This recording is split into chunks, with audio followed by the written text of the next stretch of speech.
Речиси сите училишта во државата се подготвени за новиот начин на полагање државна матура. Исклучок е само едно училиште во Скопје на кое се работи во моментот, согласно начинот и просторот на полагање. Оваа година има измени со тоа што учениците ќе полагаат во сали, наместо во училници како претходните години. Државниот секретар во Министерството за образование и наука Билјана Казанџиска посочи дека целта е матурата да се спроведе на поефективен начин, за разлика од претходните години. Државниот испитен центар заедно со Државниот матурски одбор веќе неколку пати одржаа состаноци на кои беше разговарано за начинот на полагање на државна матура и прилагодување на простор каде што учениците ќе полагаат матура.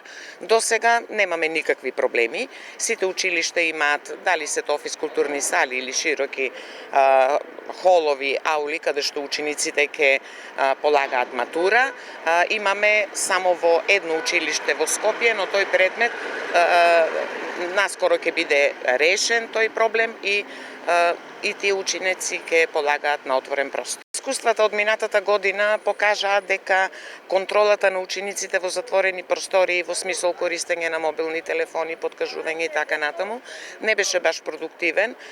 Тоа го знаете, бидејќи го имаше на сите медиуми, и сега целта беше да се превземат сите мерки за поголема валидност и подобар начин за полагање на државната матура.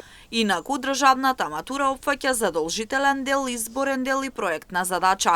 Служи за селекција на кандидатите за запишување во високо образование.